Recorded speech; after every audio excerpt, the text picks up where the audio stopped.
Hello and welcome to I Know Dino. I'm Garrett. And I'm Sabrina. And today's podcast is brought to you by us. And if you'd like to support our podcast, then please check out patreon.com/iknowdino. And you can see all of our rewards and help us to keep the podcast running. Yeah. Although, technically, isn't the podcast always brought by us? Yes. But sometimes there's other sponsors. True. This week it's just us and our patrons. This week, in our 225th episode, we have 2 new ornithopods to talk about in the news, as well as some dinosaur attractions and games. We also have an interview with Michael Demick, who does all sorts of really cool dinosaur research, but we first noticed him because he had a really cool poster at SVP about tooth replacements in theropods. And we also have Dinosaur of the Day, Atlas-Copcosaurus. But before we get into all of that dinosaur goodness, again, we want to thank some of our patrons, and this week we'd like to thank Chris, Nicholas, Trent Carbajal, Stefan, Nutmeg, Taya, Dashel Hammond, Stego Sophie, Lalin, Ayumi, Paul Acanthus, Lydia, Kentish, Jackson Crawford, Sorian Brandy, and Mayu.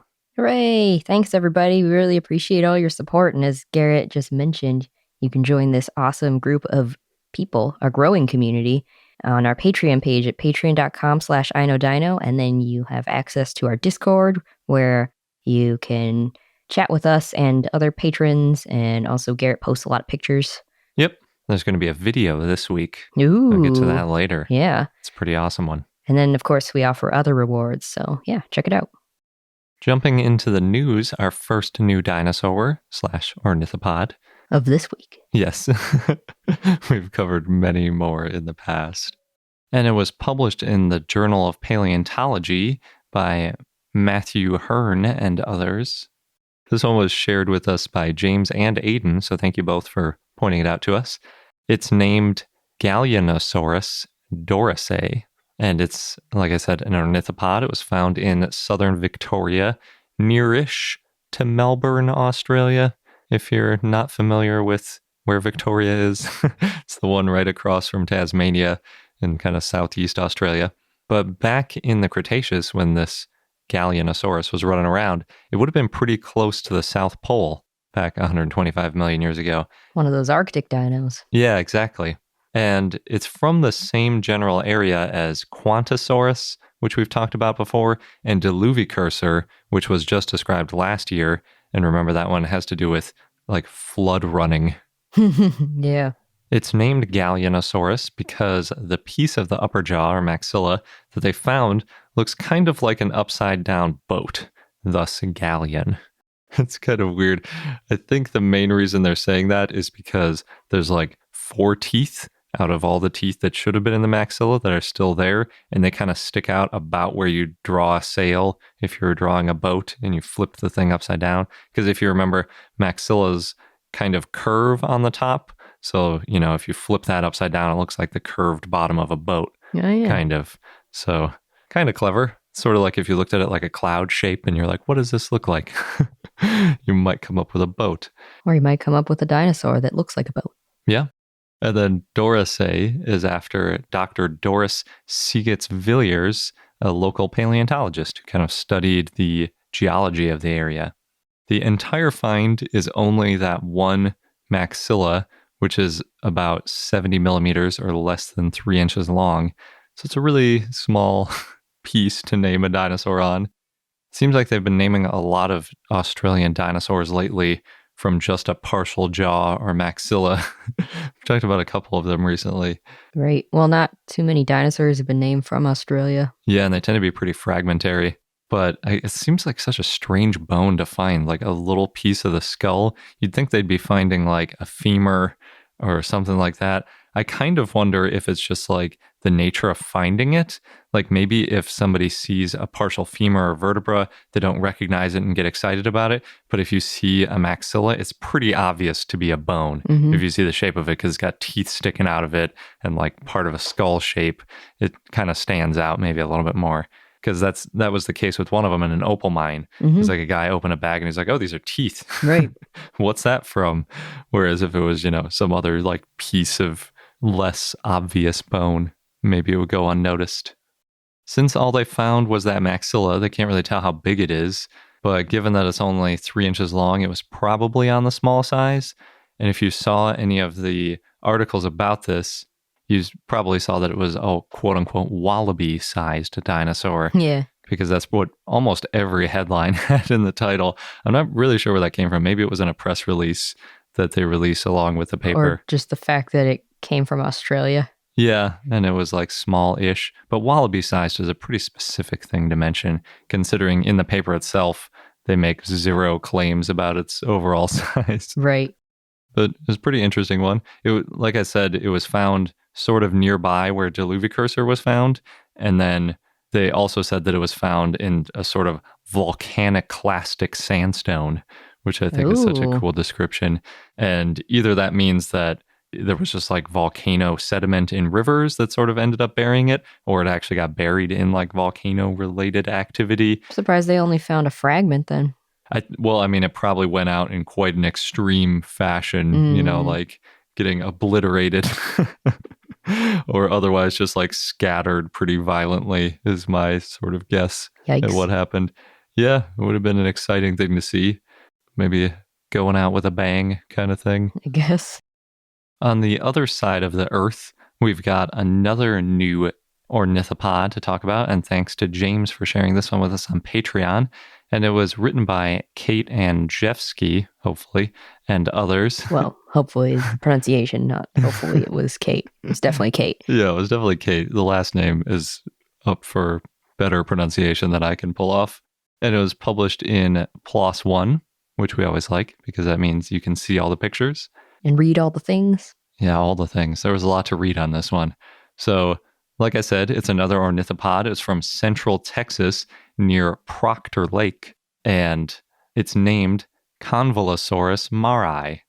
With this one, though, rather than just finding a single maxilla, they found, quote, material from a minimum of 29 individuals represented by nearly every skeletal element, end quote. All right. So opposite side of the world and complete opposite scale of find. But by comparison, this one got basically no press coverage. More opposites. Yeah. You find a single bone, everybody's talking about your wallaby-sized ornithopod. You find 29 individuals and who cares? So the really cool thing about it is they found a growth series and several articulated fossils to go with it. So really, we have a ton of information about what this dinosaur looked like.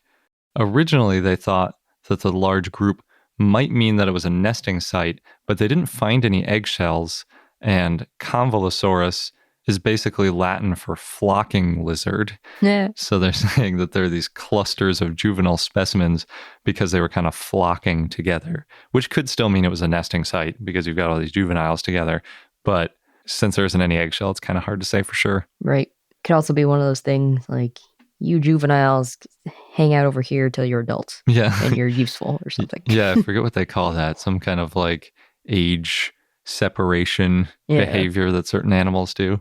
And then marri, the species name, is after Dr. Ray H. Marr, who made a few videos for SVP and supports the museum where the bones are housed, which is the Southern Methodist University, or SMU. The bones were actually, at least the first bones, were first discovered in 1985, and they were really just kind of sitting around waiting for the right researchers to really dig into the specimens. Were you looking forward to saying that line, Garrett? A little bit. They still don't really know the age of the fossils, though. They could be as young as about 113 million years old, or as old as 125 million years old, and then they said, or older. So quite a range. Sometime in the early Cretaceous is really what they're saying. The previous find, Galleonosaurus, was about 125 million years old, so they're around the same time. For the holotype, because you have to pick a specific individual when you're naming a new dinosaur, they picked the largest individual. And I think they did that because a lot of times you kind of have to worry about, well, is that actually a new dinosaur or is it just a juvenile of something else? And the bigger one you can pick, the less likely it is to be just a juvenile characteristic. And the largest one, which they picked for the holotype, is about 2.5 to 3 meters long. And that works out to be about 8 to 10 feet long, but it's not fully grown. So even though they had a growth series and they had a bunch of young ones, they didn't quite make it all the way up to a full adult, even with 29 individuals. It can show you how if you just find one fossil, it doesn't give you a ton of information about what the maximum size of the animal might be. But the beauty of finding 29 individuals is that they can recreate a complete skull. Although it took combining a few individuals, they still didn't find one that was perfect. For comparison, Convolosaurus's maxilla is about the same length as Galleonosaurus, but it's much taller. So it's kind of a whole different shape to the skull. And really, it's kind of more boxy. I don't really know how to describe it. Shorter front to back and a little bit taller. Like, really, you see in a lot of kind of juvenile depictions of animals, kind of a rounder head. Mm-hmm. Bigger. Yeah, that's true. Could be proportionally to the rest of its body. So it's not really great for comparisons, but since it's the only one we have of Galleonosaurus, I guess roughly the same size-ish. Wallaby size-ish? Yeah, sure. It's a wallaby-sized dinosaur from the early Cretaceous of Texas. It doesn't roll off the tongue when you say Texas instead of Australia, though. The femurs range in length across all these individuals from about 5 centimeters or 2 inches long to 32 centimeters or over a foot long. So there you can see kind of the scale of the individuals. I mean, a human femur is on the order of around a foot long. But then imagine if your femur was only 2 inches long. It's like a little baby dinosaur. Yeah, that's why it has to have that round head. I guess. I think that was for a larger individual. Oh, okay. But yeah. They didn't find any evidence of predation on any of the fossils. There weren't any teeth marks on any of the bones. They only found one shed dromaeosaur tooth, even in the area of all of these individuals combined. Interesting. So it doesn't look like they were dying from predation, which kind of makes sense because I always figure if a really small individual gets predated and eaten, you're not going to find an articulated skeleton. You're going to find a couple little pieces in a coprolite somewhere. Yeah, that's true.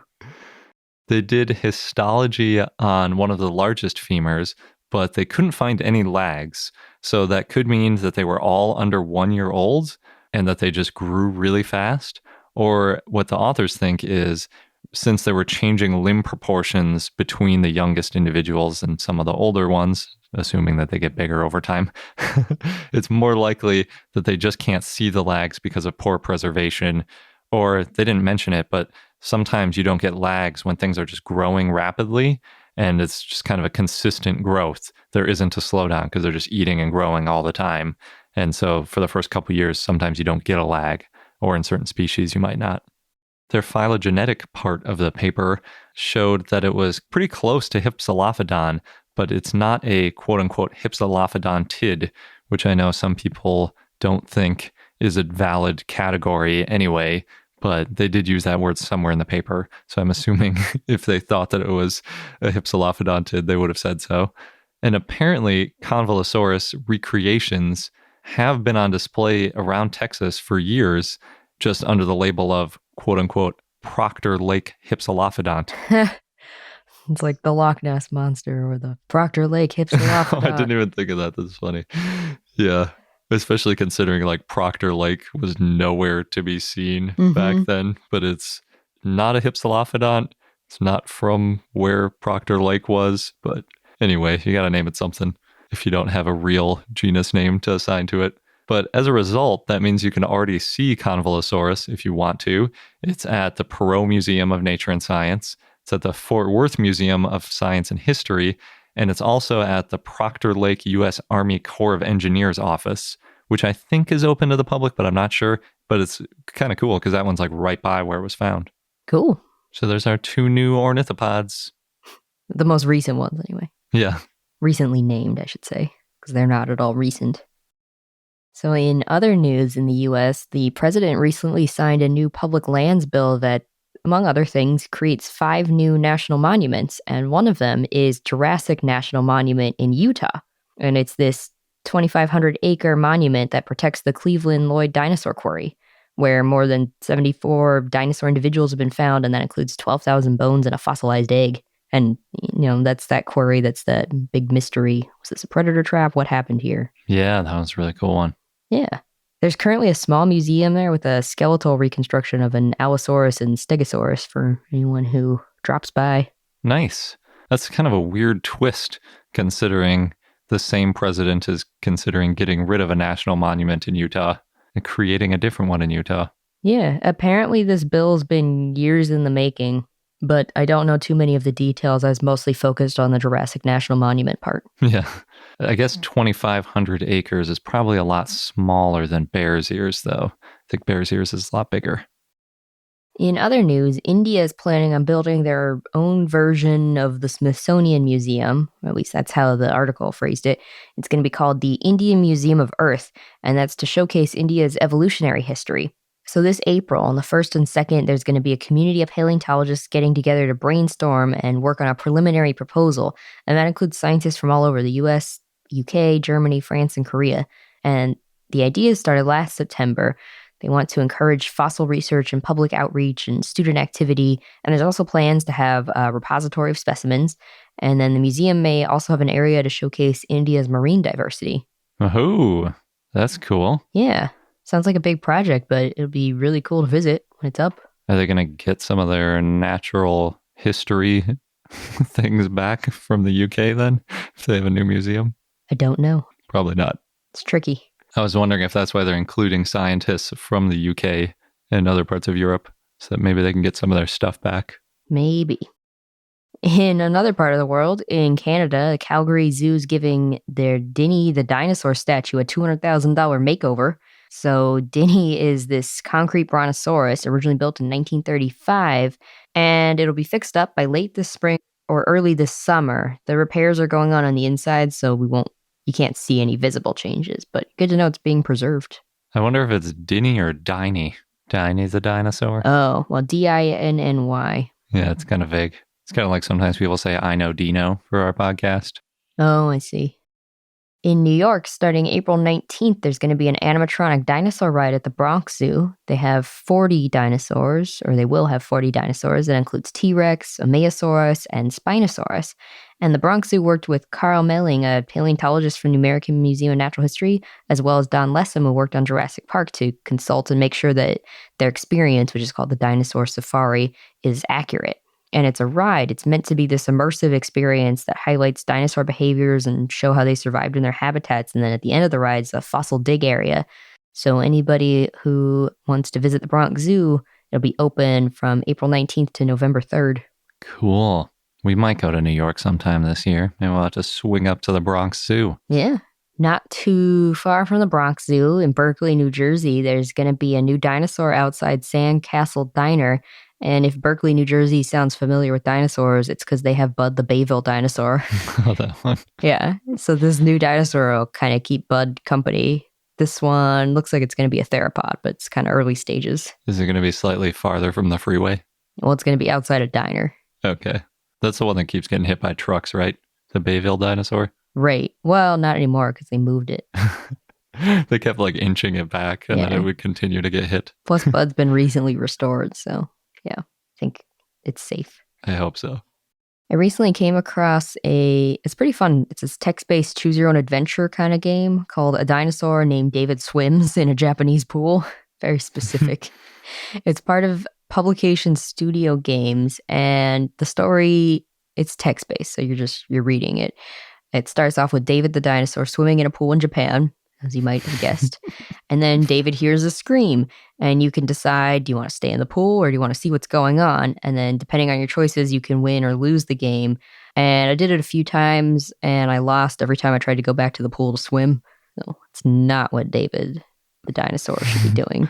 He's supposed to be investigating, saving. It's pretty short, but it was fun to read and play along with. So the name of the game should be David the Dinosaur Investigates a Scream, not David the Dinosaur Goes for a Swim. Or a dinosaur named David Doesn't Swim Long.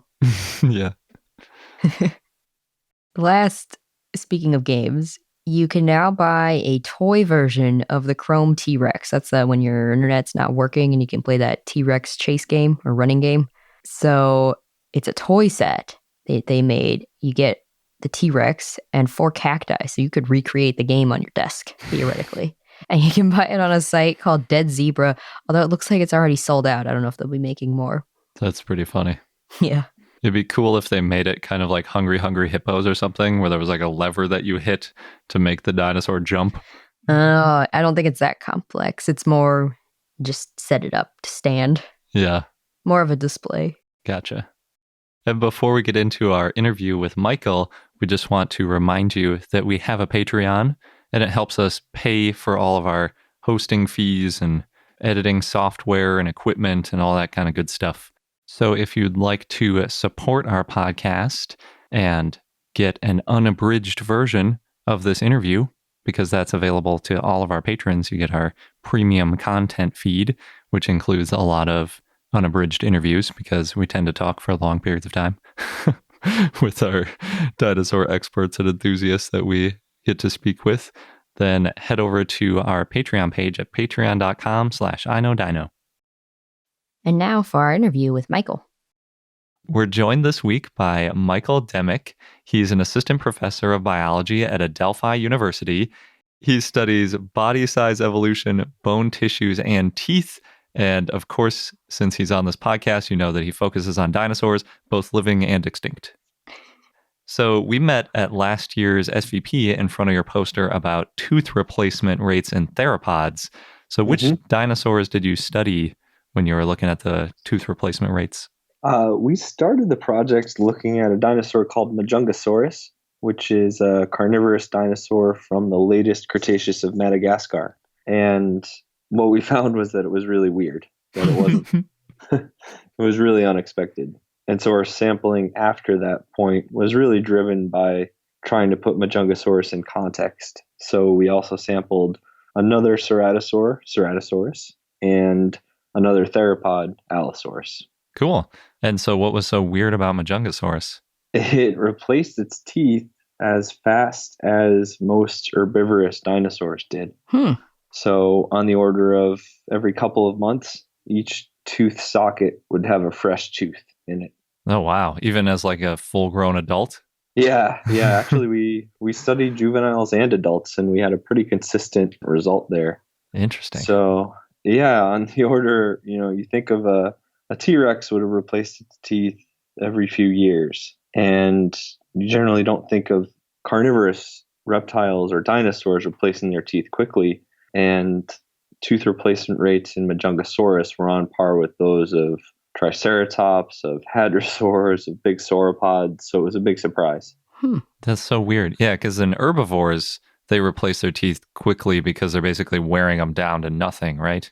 Right. Yeah. So if an animal is going to involve large body size, it's going to encounter a disproportionately large pressure on its teeth in terms of tooth wear. And there's basically 2 extreme ways that you could evolve a response to this. There's a spectrum of responses, but the extremes would be to make your teeth of better quality. So make one really good, long-lasting, large tooth. So proboscideans or horses would be good examples of that, or mammals in general, in fact. Or you could replace your teeth quickly and just each one make it as quickly with as few resources as you can. So sauropods would be a really good example of that, making teeth really cheaply so that they wear out and you just make another one. So what's the difference between like a cheap tooth and like a really nice mammal tooth? One of the main differences would be the thickness of the enamel. So dinosaurs in general and herbivorous dinosaurs in particular tend to have really thin enamel. So a huge sauropod tooth, something like Camarasaurus, the enamel is only going to be about 1 millimeter thick, really, really thin. And so even on something as robust as that, really easy to wear away. And in Majungasaurus, the enamel is even thinner than that. It's just barely there. Wow. Yeah, and the other way that tooth quality can change is in the organization of the enamel or in the organization of the underlying dentin, which makes up the bulk of the teeth in dinosaurs. So when they have an enamel that's only like a millimeter thick, and then they're kind of wearing the teeth down, does that mean they're like wearing through the dentin for like a good portion of the chewing? Yeah, I'd say, well, definitely once they get through the enamel, the dentin will start to be exposed and start to wear away itself. That sounds kind of horrible. That sounds really painful. Yeah, well, luckily it wouldn't have been around for long. So they just kind of went through a process of like have a toothache for like a couple of weeks, and then a new tooth would come in, and then maybe not. There could also have been, secondary deposits or calcification inside to sort of temporarily infill, but there would have been a new tooth in each position every couple of months in this animal. So what, did you have any like hypotheses about why Majungasaurus was like cranking through so many teeth? Yeah, the thing about Majungasaurus, there's many things that are odd about it, but one of the odd things about it is the only confirmed dinosaurian cannibal. Oh, yeah. Right. Yeah, it's the only one where you can really say that's the genus and species that was cannibalistic, because it lived on island Madagascar around 65, 70 million years ago. And at that time, Madagascar had already been an island for 10 or 20 million years or so. Mm-hmm. And so when paleontologists find tooth marks, they can match up the spacing of the teeth and then the spacing of the serrations on the teeth to know what kind of dinosaur made that tooth mark. Mm-hmm. And on Madagascar, in the Makeover Formation, where Majungasaurus is found, wear on teeth from biting and perhaps feeding is really, really common on herbivorous dinosaur bones and on carnivorous dinosaur bones. And so Majungasaurus bones were cannibalized. We know that based on the spacing of the teeth and the serrations on the teeth that it did, there was extensive tooth to bone contact. And so our hypothesis is that the elevated tooth replacement rates in Majungasaurus are related to that elevated wear from the tooth bone contact. Oh, interesting. Like they were doing more like scraping off the last bit of meat than other dinosaurs might have been doing? Perhaps, yeah. I think we need a lot more context to say that exactly. So that's just a working hypothesis, because we know that other dinosaurs, so T-Rex itself, there's a lot of bone-tooth contact attributed to T-Rex as well. But perhaps it took the more mammalian approach, making larger teeth of better quality rather than smaller teeth of poorer quality to resist that wear. Gotcha. Did you find a lot of broken Majungasaurus teeth or like worn out teeth? Majungasaurus teeth are extremely common. So when you go to any of the several collections that have fossils from the Makeover Formation, there can be drawers and drawers of Majungasaurus teeth. That makes sense. Yeah, they don't tend to be broken. They tend to be shed. So the root, which would have anchored the tooth, is resorbed. And that makes sense in light of our findings that once every couple of months, these animals were shedding a tooth from each socket. And so there's lots of shed teeth around the landscape to collect now. Gotcha. Was that the first clue that it had weird teeth, the fact that there were so many and resorbed? Yeah, that was one clue. And then my hunch, which I have no data to really back up with, is that other abelisaurids have these same fast rates of replacement. Because if you look at an abelisaur's skull, they tend to be described as very short. Like, so if you think of Carnotaurus or Majungasaurus itself, it's tend to be described as having a short skull. Like a bulldog or something. Yeah, I think it's better described as a tall skull. And so the height of that skull is, I think, related to a deepening of the bones which hold the teeth, so that you can have more sets of replacement teeth packed into that skull. Oh, interesting. So kind of like a shark, although sharks do it in a different direction. Yeah, they don't have to be sort of lined up almost crown to root, which is similar to kind of what Majungasaurus would do. They would fold over as they came into functionality in a shark. Yeah. Yeah, my hunch is that other abelisaurids had this fast replacement rate, and maybe they had the same bone-tooth contact or bone feeding behavior as well. Interesting. That's really cool. That's just based on my hunch based on the shape of their skulls and the relatively small size of their teeth. Do you think so?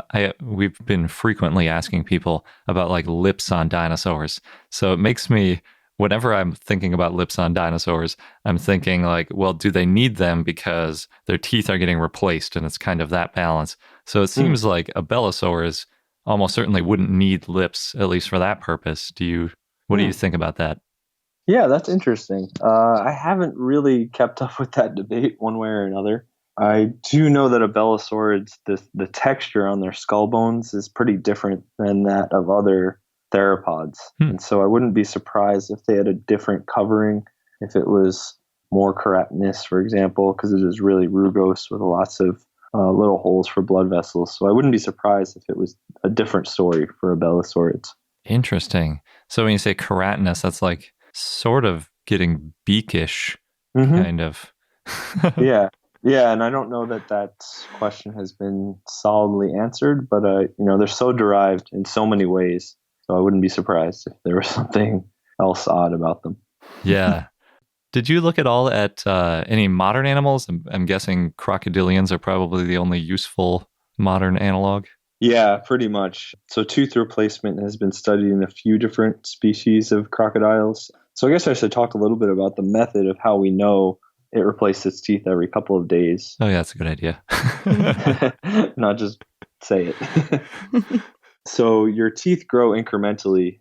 They lay down enamel from the inside out in layers, and then they lay down dentin from the outside in layers. Oh, weird. So the pulp cavity gets smaller as your teeth grow, and enamel gets thicker as your teeth grow. What's really nice is that growth in dentin has a rhythm to it that's aligned with your circadian rhythm. And so each day you get a dark band and a light band, a couplet. And that's been shown in a variety of animals that are living today.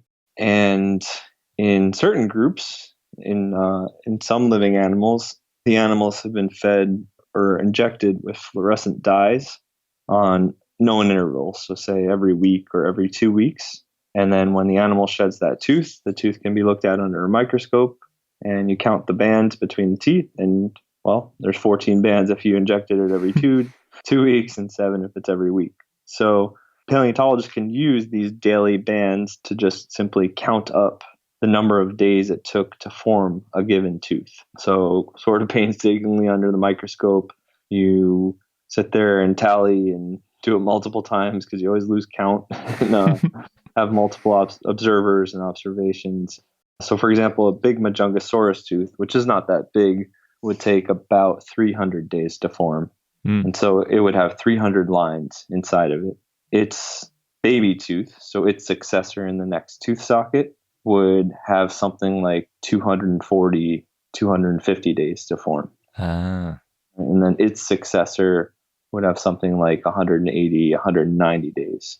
And so we find the tooth replacement rate by subtracting those ages within a given tooth family. Gotcha.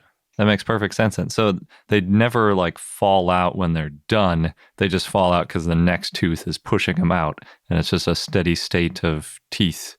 Right. They actually resorb. They take back into their bloodstream the root itself. And then the crown just falls out. And use that resorbed calcium to make another tooth at the beginning of the process. Yeah, cycle it back through. Composting, sort of.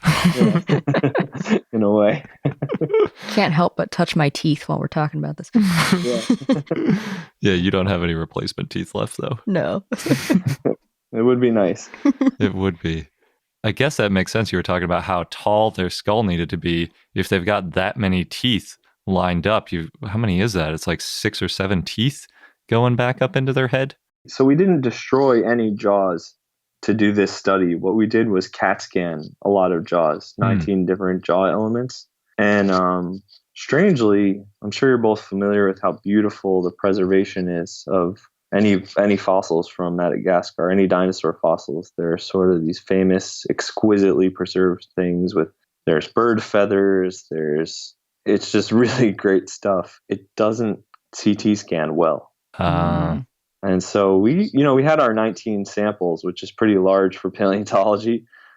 But I would imagine we didn't capture some of the smallest teeth with the quality of the scans that are achievable. So if you if you did, you could open up each of the jaws physically, and I bet you would find those smaller and smaller teeth. But we would only see a few generations of teeth. What was encouraging, though, was that our estimates of those about 2 months per socket were consistent across all the different samples. Gotcha. How did you get at the number of lines? Do you call them lags and teeth too? No, they're called incremental lines of von Ebner for the scientists who worked on them in honor of that. And so they're daily lines. Is that like an ILV then, or do you have a nice word for it? No. You just have to know. I guess. Yeah. So we couldn't see those in the CT scan teeth. What we did was, earlier I mentioned how there's thousands of isolated teeth in drawers. We histologically sectioned a bunch of those, and then we could create a relationship, or we could determine a relationship mathematically between tooth size and tooth age. And then we just know the tooth size in the CAT scan, and we can reliably predict tooth age from that. Gotcha. So there were a bunch of teeth in these drawers that didn't have the root resorbed yet, so you knew it was still forming? Mm-hmm. Exactly. So that means something had to like smash its head open or something to get that tooth to fossilize. Yeah, I never actually thought about that, about how many of those actually have their root, but we're just lying around in a landscape. That's kind of intense. Yeah. Lots of cannibalism. For sure, yeah. I think you had another paper too that was about, or a poster, I should say, about Allosaurus growth. Right, yeah. So another interesting animal where there was a study of Allosaurus growth that came out in 2006 by Bayville et al. And there's been a couple of other studies that are reanalyzing the same data set.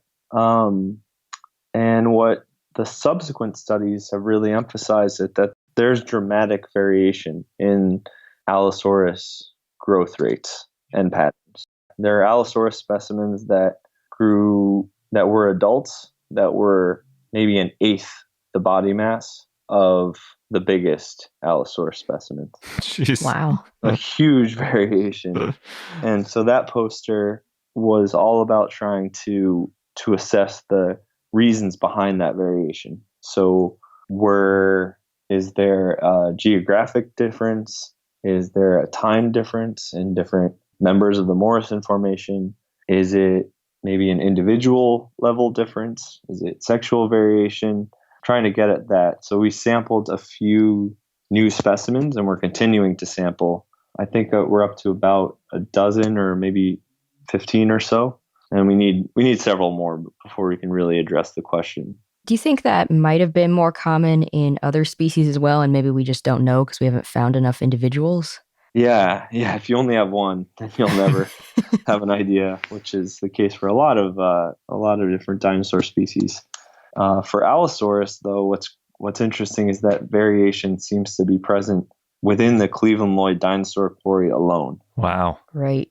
So what it means, I really don't know just yet. We're just going to continue sampling. Just adding to the mystery of that quarry. Yeah. Right? Yeah.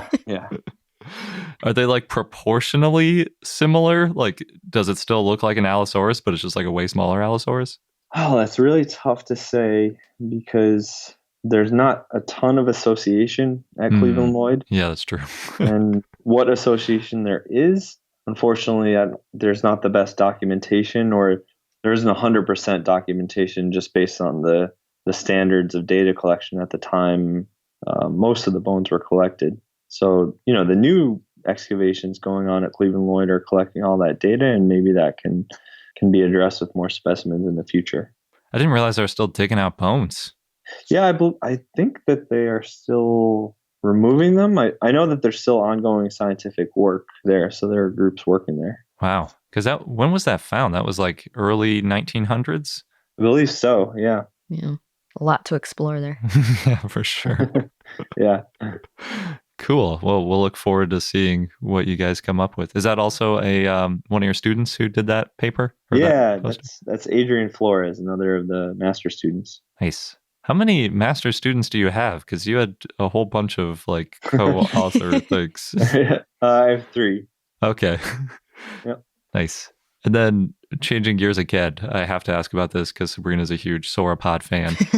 Sure. You've published about sauropod osteoderms in the past. Why would sauropods need osteoderms? So one group of sauropods has osteoderms, the titanosaurs, which they're the biggest and the smallest sauropods. It's a misleading name. Right? There are dwarf titanosaurs, which kind of throws you. And a subset of those titanosaurs have osteoderms. So osteoderms are bones that grow in the skin. Today we have crocodiles, armadillos, and a lot of different kinds of reptiles that grow bones in their skin for one reason or another. And titanosaurs also had, usually we think, only one or at most a few of these osteoderms along their body, except for the case of Saltosaurus, which had dozens and dozens of tiny little ones, and maybe its close relatives, scattered throughout its body. But generally, titanosaur osteoderms, there's only one or a few associated with each individual. Or if you have a quarry of, let's say, generally you don't find a sauropod as a skeleton. You find it in a jumble of several individuals, maybe with other groups mixed in. And so let's say you find a quarry and the minimum number of individuals is 6, like there's 6 left thigh bones. You're probably only going to find 4 to 7 osteoderms. So the idea is that they only had 1 or maybe 2 per individual. That seems almost like a display thing. Like, what else would you need that for? So you would think display, and then you look at these things and they kind of look like an almond. They're very boring, low in profile. Like, it really does just look like a raisin or an almond. There's not much to it. And so it doesn't suggest that it stuck out of the body in any flashy way that would have gotten attention. And so some colleagues and I published a paper in 2011. So Christy Curry-Rogers, myself, and some colleagues, where we took a histological section of an osteoderm from Rhapetosaurus from Madagascar again, so lived at the same time with Majungasaurus, and CAT scanned that osteoderm. And what was shocking was that the osteoderm was hollow. Oh. And Christy actually discovered that while she was taking the histological sample, because she drilled into it and it fell inside. Not expecting there just to be space inside this thing. And when we looked at different osteoderms of different Rhapetosaurus specimens, we saw that the smallest ones were not hollow. And as they got bigger, they got more and more hollow. And so it suggested to us that these served as a calcium or other mineral reservoir over time, kind of like a camel's hump. could have filled in the osteoderm during times of plenty, and when they needed those mineral reserves, could have hollowed it out. So maybe even seasonally changing with that. We know that osteoderms are an important source of minerals for crocodiles today when they're laying their eggs. So they'll not quite hollow out because they're flat plates already, but they'll get spongier on the inside. And so by analogy, we hypothesize that that's our best explanation, at least for now, that these titanosaur osteoderms were for mineral storage. Interesting. It makes sense, and essentially all of the other things osteoderms don't make sense. Yeah. Right. Especially when there's so few. Yeah, there's so few, so that's not good for defense. It's not like a shield of armor. They are not flashy. They're not like a big stegosaurus plate. It's not going to attract anything or deter anything visually. And so we were kind of just left with the calcium storage or mineral storage in general hypothesis. Yeah. They have a really low surface area to volume ratio, and so they're not at all well suited for dissipating heat. Like a stegosaurus plate or Dimetrodon sail might have been hypothesized too. So it's sort of just the best explanation that we're left with. And I think it would be a really interesting project for someone to CT scan a lot more Titanosaur ossiderms and determine a lot more about their internal structure. Yeah. It's such a strange thing, though, because to me, it almost makes sense in crocodilians because they're aquatic and they need to stay kind of dense. So they don't have the same kind of pneumaticity that the dinosaurs had. But we see in like a lot of other dinosaurs, they have that medullary bone, which kind of serves the same purpose. And then they don't need another structure to handle it. But it seems like sauropods could have just done that. Yeah, so sauropods already have this big spongy marrow cavity in their long bones. So medullary bone is a tissue that forms in birds today, and it forms in the hollow. So in a theropod bone, generally there's going to be a sharp boundary between the bone and the marrow cavity inside. Mm-hmm.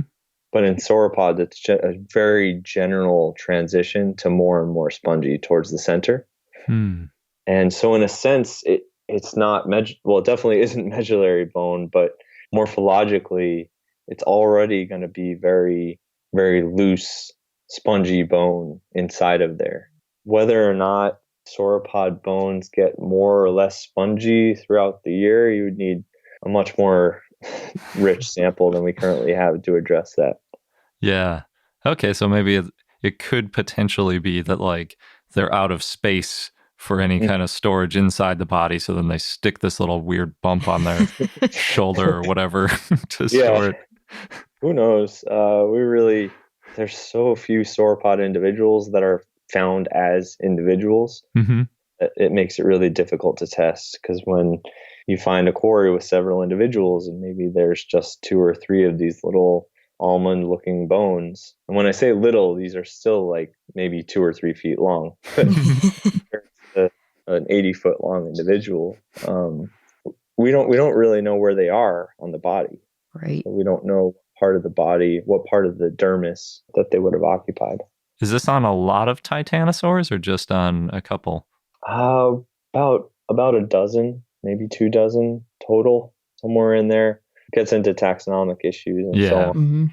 Because like a huge portion of titanosaurs are just like a femur or a femur and a toe bone. Difficult. Yeah. Proportionally, I don't know. I would say that the titanosaur record is getting a lot better. So especially there's some really amazing recent discoveries from Spain. But there has to be a lot more before we understand in more detail. Cool. Yeah. Are there any other projects that you want to share with us that you've been working on? Let me think. What else have I been working on? I mean, so my field work has been really rewarding as of late. So I've been working on the Cloverleaf Formation and running excavations at a few different quarries there. And we found some really interesting stuff. So we have the first bone bed from the Cloverleaf Formation. Nice. That's hundreds of bones that we've excavated over the past several years. And so I'm looking forward to publishing some of those results. We have revisions of the age of the formation and a lot more about the geology since the last sort of major paleontological study of it, which was in 1970. So the field work I've been working on has been really rewarding lately. Cool. Do you go to Madagascar regularly too? I've only been to Madagascar once. I went for the 2015 field season, and it was, I think they told me they have a running joke that whatever, I was just a field assistant there, and they said, whatever you study, that's what you find. And so I found a lot of baby sauropods that summer. Nice. And it was really, really fun. So looking forward to seeing those published sometime in the future. But that was a really, really amazing experience and a wonderful trip. Cool. So where should people go if they want to either connect with you or get involved with what you're doing or even just learn about what you're working on? So I have a website, michaeldemick.com, and I'm also on Twitter at Astrophocadia, which is the sauropod I named in 2013. So those are the main ways to contact me. Cool. I guess I should ask about the sauropod you named. You don't have Sure. that prominently displayed on your website. If I had discovered and named a dinosaur, it would be like the number one thing. Well, it was one of these kind of classic discoveries in a drawer or several drawers. Oh, yeah. Because this is an animal I named Astrophocadia in 2013, which was just referred to the now defunct genus Pleurocoelus. Mm-hmm. So Pleurocoelus was a marsh dinosaur, so the late 1800s, that became this huge wastebasket. And part of my PhD thesis was fixing or treating early Cretaceous sauropod taxonomy. So dealing with that whole mess. And so I wanted to go see all the Pleurocoelus out there. And when I went to Fort Worth and I opened a drawer labeled Pleurocoelus, I found something really distinct and really rare, because it was a single individual with a nice part of the tail and other parts of the backbone, and the limb girdles preserved. And so I named that as a separate genus. But I haven't named anything that I've discovered or dug out of the ground personally, but that was the first dinosaur I named. Cool. What does its name mean?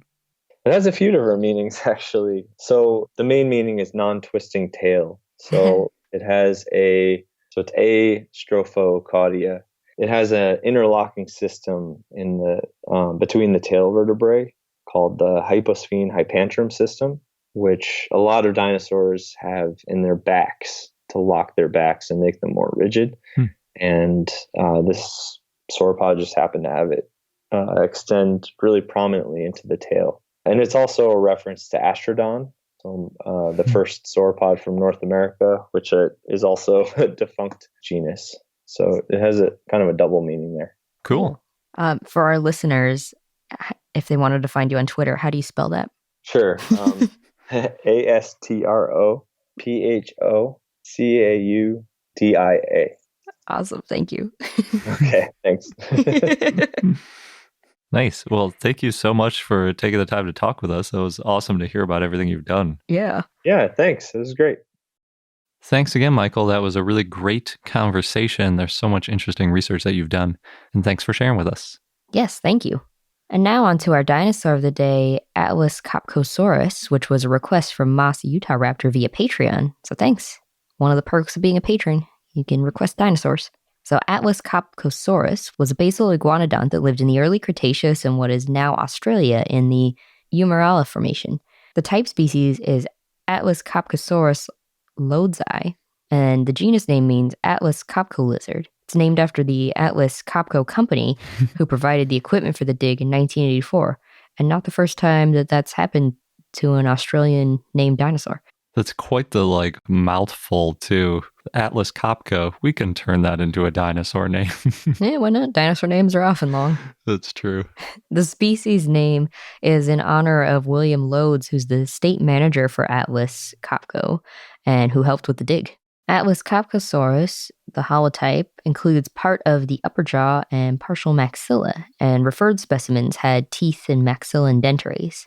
It's estimated to be about 6.5 to 10 feet or 2 to 3 meters long and weighed about 275 pounds or 125 kilograms, and that's based on some closely related species. The first fossil was found in 1979. The upper jaw was found by Francois Boussat, who was part of a group of researchers in the Otway Coast.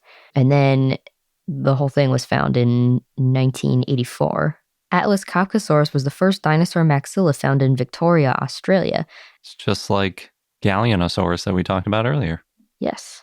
Atlas-Copcosaurus was described in 1988 and 1989 by Tom Rich and Patricia Vickers-Rich. And if their names sound familiar, it's because they're the same people who also in 1989 named Galleonosaurus. And we covered that dinosaur in episode 71.